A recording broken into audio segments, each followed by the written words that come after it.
नमस्कार।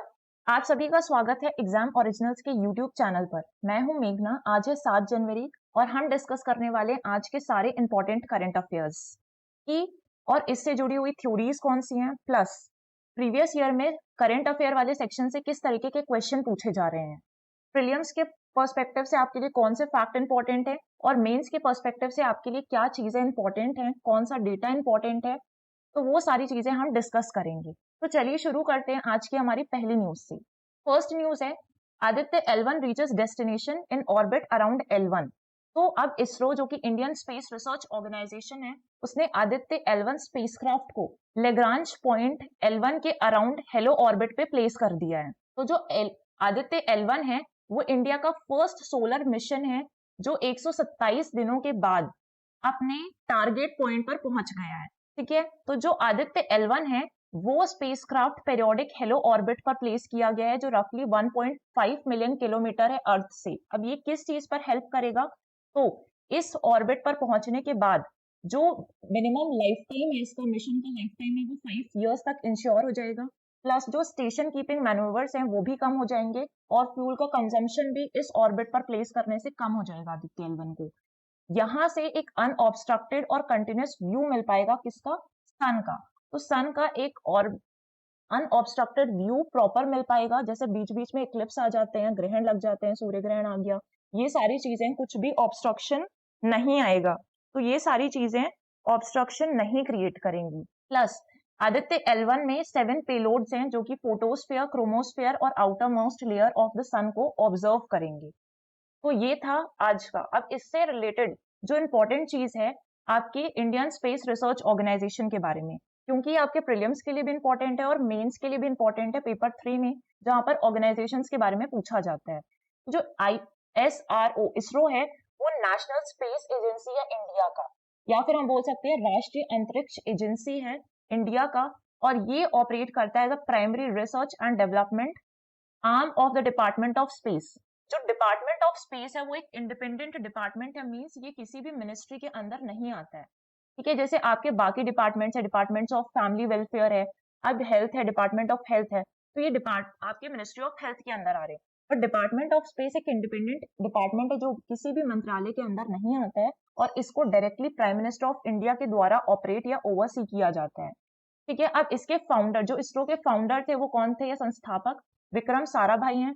इसके हेडक्वार्टर्स या मुख्यालय आपको बहुत इंपॉर्टेंट है याद रखना, तो ये कहाँ पे सिचुएटेड है, बेंगलुरु पे, और इसको फाउंड किया गया था 15 अगस्त 1969। जो हमारा इंडिपेंडेंस डे है ना 15 अगस्त, उस दिन इसको फाउंड किया गया था। तो ये सारी चीजें इससे इंपॉर्टेंट है। प्लस आप देख सकते हैं कि अभी 2023 का जो प्रीलियम्स हुआ था उसमें यहाँ पर क्वेश्चन आया कि अभी रिसेंटली कौन सा मिशन इसरो के द्वारा लॉन्च किया गया है for comprehensive study of the sun, है ना। तो ऐसे क्वेश्चंस अभी आ रहे हैं एग्जाम्स में कि रिसेंटली जो भी न्यूज में कोई इंपॉर्टेंट मिशन लॉन्च किया गया उसको आपको अच्छे से याद रखना है। फिर हमारे नेक्स्ट न्यूज पर आते हैं। उत्तराखंड की जो टाइगर पॉपुलेशन है वो 314% बढ़ चुकी है इन 16 ईयर्स पर। ठीक, तो यहाँ पर कितनी टाइगर पॉपुलेशन बढ़ी इंपॉर्टेंट नहीं है, लेकिन ये जानना इंपॉर्टेंट है कि 2022 में एक रिपोर्ट आई थी जिसके अकॉर्डिंग जो जिम कॉर्बेट नेशनल पार्क है जो कि उत्तराखंड में सिचुएटेड है, वहां पर इंडिया की हाईएस्ट टाइगर डेंसिटी है। ठीक है, डेंसिटी मींस कि एक पर्टिकुलर एरिया पर, ये पर स्क्वायर किलोमीटर का एरिया है, यहाँ पर कितने टाइगर की पॉपुलेशन रह रही है। ठीक है, तो मान लेते हैं इस रीजन पर आपकी 200 टाइगर्स हैं आपकी, तो ये हो गई वहां की टाइगर डेंसिटी की, एक पर्टिकुलर एरिया में, छोटे से एरिया में पर स्क्वायर किलोमीटर पे कितने नंबर ऑफ टाइगर्स रह रहे हैं। तो इसलिए इंडिया में जो हाईएस्ट टाइगर डेंसिटी है वो जिम कॉर्बेट नेशनल पार्क में है, उत्तराखंड में सिचुएटेड है। प्रीवियस ईयर में ऐसा भी क्वेश्चन पूछा जा चुका है कि जिम कॉर्बेट नेशनल पार्क जो है वो कौन से स्टेट में है। ठीक है, इस साल भी आपके जो नेशनल पार्क है उससे रिलेटेड क्वेश्चन आया था। तो आपको बताना है कमेंट बॉक्स पर कि एमपी का कौन सा नेशनल पार्क है जहां पर मैक्सिमम टाइगर डेंसिटी है। अब आ जाते हैं हमारे नेक्स्ट न्यूज पर। गवर्नमेंट ने डिसाइड किया कि गवर्नमेंट क्वालिटी नॉर्म्स को अनाउंस करेगी जल्द ही 2500 आइटम्स पे, है ना। तो इससे पहले भी कुछ क्वालिटी कंट्रोल ऑर्डर्स इशू हो चुके हैं। अभी हमारा था 77th foundation day of the bureau of Indian standards.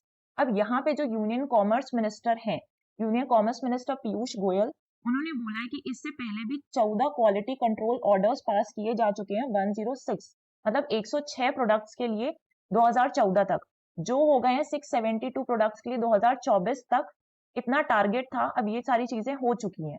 लेकिन अब उसका टारगेट है कि 2500 आइटम्स के लिए क्वालिटी नॉर्म्स इश्यू करना है। तो किसी भी प्रोडक्ट के लिए क्वालिटी सबसे बड़ा फैक्टर होता है और बहुत जरूरी भी है।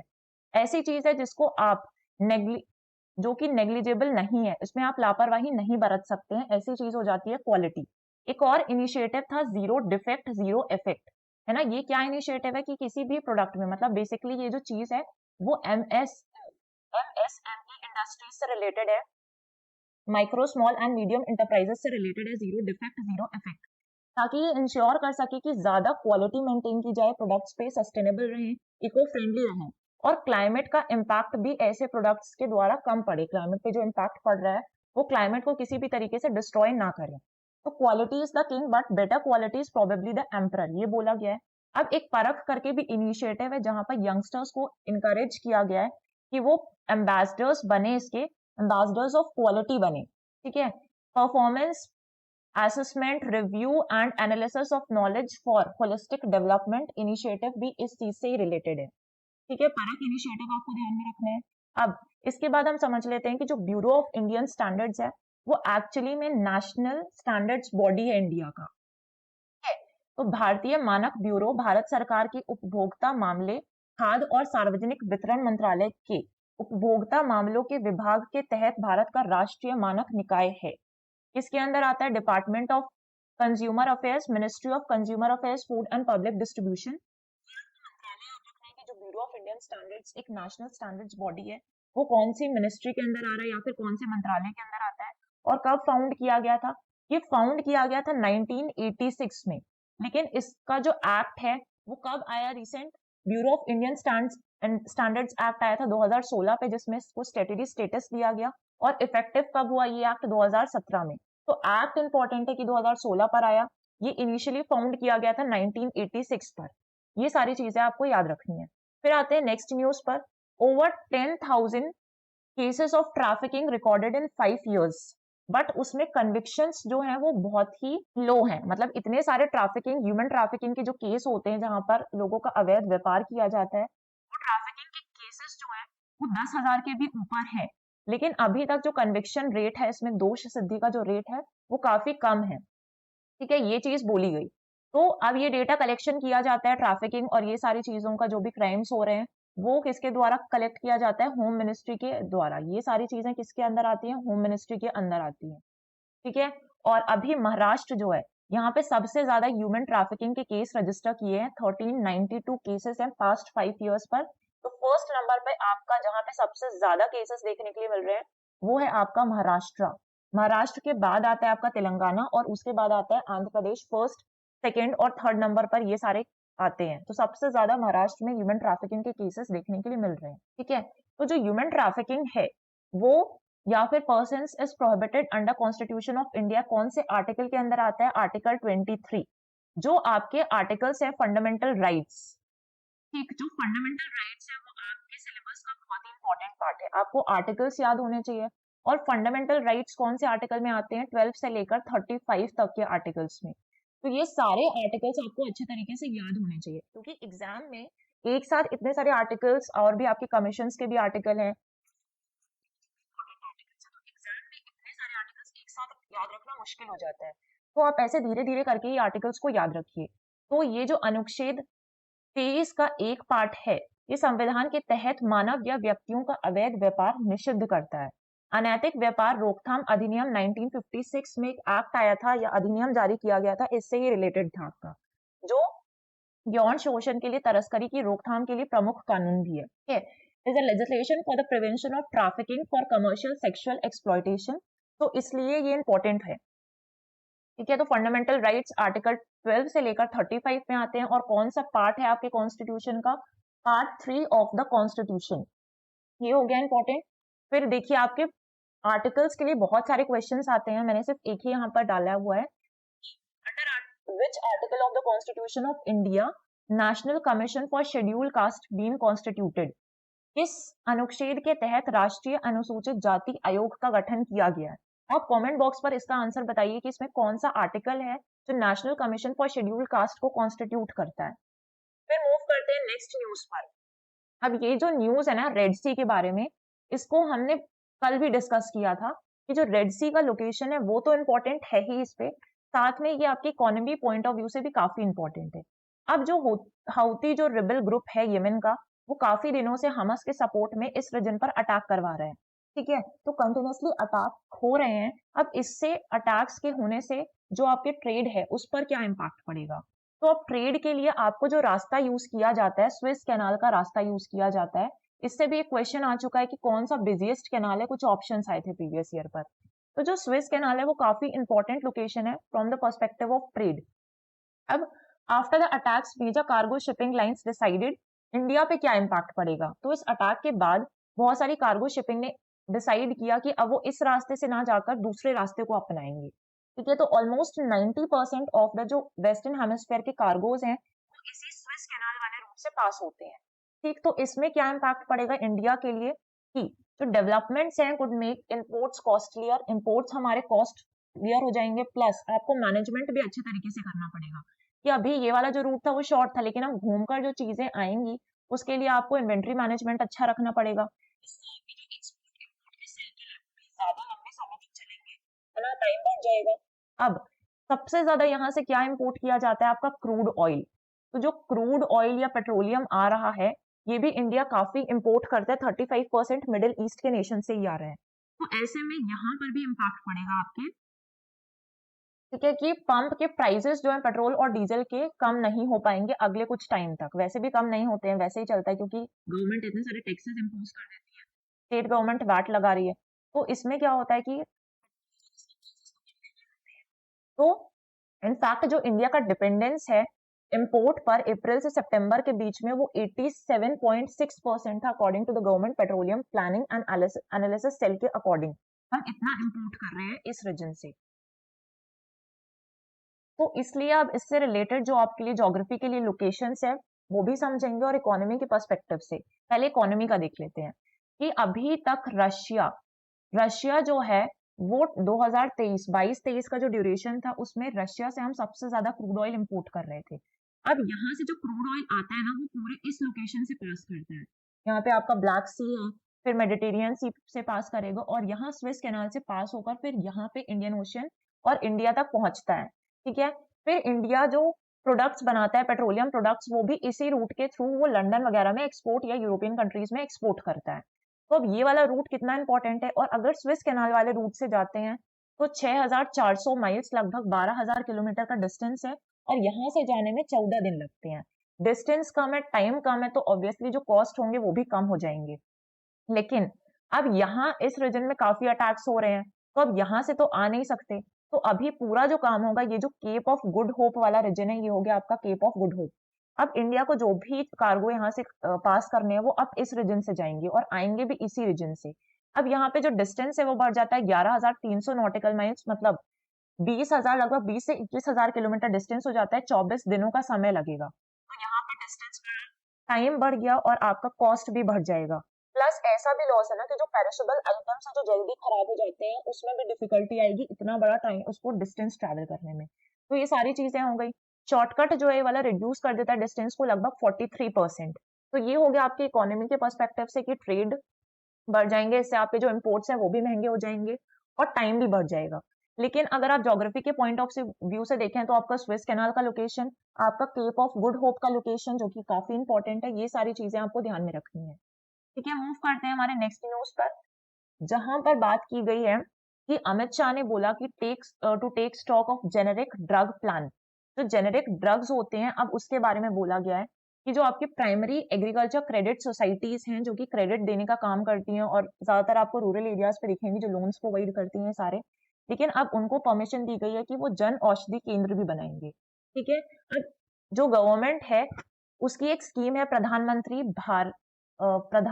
भारतीय जन औषधि केंद्र PMBJKS, जो कि क्वालिटी जेनेरिक मेडिसिन देती है जनरल पब्लिक को, और ये बाजार का जो रेट होता है उससे 50 to 90% कम प्राइजेस में ये ऐसे लोगों को दवाइयां प्रोवाइड की जाती है। मतलब यहाँ पर सारे लोगों को दवाइयां प्रोवाइड की जाएगी, जेनेरिक ड्रग्स दिए जाते हैं और इतने कम रेट्स पे जा रहे हैं जो ब्रांड ब्रांड होती है ना, अच्छी खासी ब्रांड होती है, उनके ही प्रोडक्ट्स आपको या मेडिसिन इस जगह पर मिलेगी और वो इतने प्राइजेस कम में मिलेगी।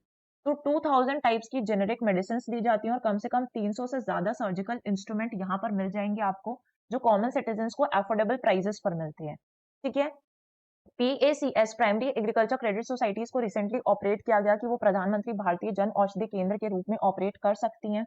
और इससे क्या होगा, PACS को नई अपॉर्चुनिटीज मिलेगी, उनकी इकोनॉमिक एक्टिविटीज बढ़ेगी और साथ ही साथ इससे जो स्मॉल और मार्जिनल फार्मर्स फार्मर्स जो इससे जुड़े होते हैं ना, उनकी इनकम भी अच्छी खासी जनरेट हो पाएगी इसकी हेल्प से, इस इनिशिएटिव की हेल्प से।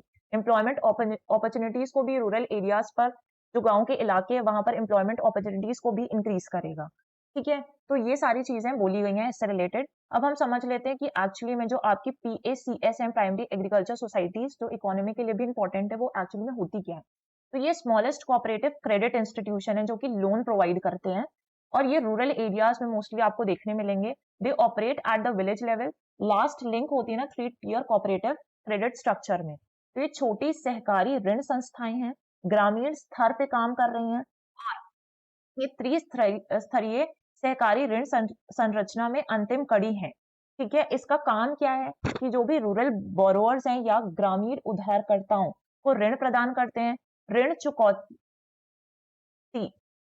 एकत्र करते हैं और वितरण और विपणन कार्य भी करते हैं। तो ये इसलिए PACS काफी इंपॉर्टेंट है। फिर आ जाते हैं नेक्स्ट न्यूज पर।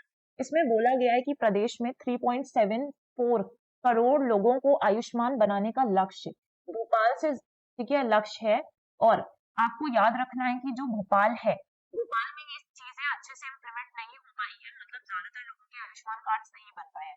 तो इसमें जो सबसे फर्स्ट नंबर पर डिस्ट्रिक्ट है वो है छिंदवाड़ा, जहां पे सबसे अच्छा इम्प्लीमेंटेशन किया गया है स्कीम का। अब जो आयुष्मान भारत प्रोग्राम है, बहुत ही इंपॉर्टेंट हेल्थ स्कीम है गवर्नमेंट ऑफ इंडिया का। आयुष्मान भारत या फिर जन आरोग्य योजना का नाम सुना होगा आपने। ठीक है। इसमें आप खुद ही, अभी इसका फेज 3 चालू किया गया है जिसमें इसका जो रजिस्ट्रेशन प्रोसेस है वो काफी आसान कर दिया गया है। इसमें आप खुद ही ऑनलाइन रजिस्टर कर सकते हैं और वहां पर जाकर अपना कार्ड बनवा सकते हैं। अब हर जिले में कम से कम 5 से 15 लाख कार्ड बनाए जाने हैं। MP का जो टारगेट था वो 3.74 करोड़ का था, जिसमें से 3.71 करोड़ कार्ड्स ऑलरेडी बनाए जा चुके हैं। ठीक। अब ये जो हेल्थ इंश्योरेंस स्कीम है, वो अभी जो फेज 3 चालू किया गया है वो विकसित भारत का पार्ट है। जो विकसित भारत चालू हुआ है अभी, उसका ही पार्ट है कि अब इतने सारे कार्ड्स बनाने या इशू करने जरूरी हो गए हैं। ठीक है। तो यहाँ पे 26 जनवरी तक नए कार्ड बनाने का काम पूरा करने के लिए प्रदेश के सभी जिलों को लक्ष्य दिया गया है। इसमें 5 लाख रुपए का हेल्थ इंश्योरेंस प्रोवाइड किया जाता है और जितनी भी आपको पुरानी बीमारियां या डिसीजेस हैं पहले से, उन सब के लिए भी आपको हेल्थ इंश्योरेंस ट्रीटमेंट मिलता है यहाँ पर। ठीक है। अगर किसी बीमारी में अस्पताल में एडमिट होने से पहले और बाद में खर्च जो होगा वो इसमें कवर हो जाता है। आने जाने का जो ट्रांसपोर्टेशन कॉस्ट है वो भी आपका इसमें शामिल है। ठीक है। या फिर आपका मेडिकल जांच करवानी, ऑपरेशन, दवाइयां, इसमें सारे खर्च आ जाते हैं। आपको इम्प्लीमेंटेशन का डिस्ट्रिक्ट याद रखना है कि सबसे जो अच्छा डिस्ट्रिक्ट है टॉप में वो है छिंदवाड़ा, जहां पर सबसे ज्यादा इम्प्लीमेंटेशन हुआ है इसका। फिर आयुष्मान भारत योजना समझ लेते हैं, क्योंकि स्कीम्स पूछी जाती हैं वो कब लॉन्च हुई हैं ये पूछा जाता है और उनकी मिनिस्ट्री पूछी जाती है। तो जो PM जन आरोग्य योजना है, वर्ल्ड का लार्जेस्ट हेल्थ इंश्योरेंस स्कीम है जो कि फुली फाइनेंस्ड किया जाता है सेंट्रल गवर्नमेंट के द्वारा। तो हम बोल सकते हैं एक सेंट्रल सेक्टर स्कीम है। ठीक है। सेंट्रल सेक्टर और सेंट्रली स्पॉन्सर्ड दो तरीके की स्कीम्स होती हैं। तो ये किस में आती है, सेंट्रल सेक्टर स्कीम में आती है। लॉन्च कब किया गया था, ये 2018 में लॉन्च किया गया था और ये 5 लाख रुपए का पर फैमिली हेल्थ इंश्योरेंस दिया जाता है। मतलब एक फैमिली को एक साल में 5 लाख रुपए का हेल्थ इंश्योरेंस दिया जाएगा। कौन सी केयर के लिए दिया जाता है, सेकेंडरी और टर्शरी केयर, द्वितीयक देखभाल और तृतीयक देखभाल के लिए प्रति परिवार 5 लाख रुपए का बीमा राशि प्रदान करता है। और इसमें नोडल मिनिस्ट्री या नोडल मंत्रालय कौन सा है, स्वास्थ्य और परिवार कल्याण मंत्रालय इसकी नोडल मिनिस्ट्री हो जाता है। फिर आता है हमारा नेक्स्ट न्यूज, ये है आज का लास्ट न्यूज। अभी 2 नर और 1 मादा चीता इसी सप्ताह खुले जंगल में छोड़े जाएंगे। तो ये जो प्रोजेक्ट चीता है, प्रोजेक्ट चीता इंट्रोड्यूस किया गया, कब लॉन्च किया गया प्रोजेक्ट चीता आपका, ये लॉन्च किया था 2022 में। 2022 17 सितंबर, जो कि मोदी जी का बर्थडे होता है, उस दिन प्रोजेक्ट चीता लॉन्च किया गया था। कहाँ पर लॉन्च किया गया, कुनो नेशनल पार्क। कुनो नेशनल पार्क जो कि MP के श्योपुर पे लोकेटेड है, यहाँ पर।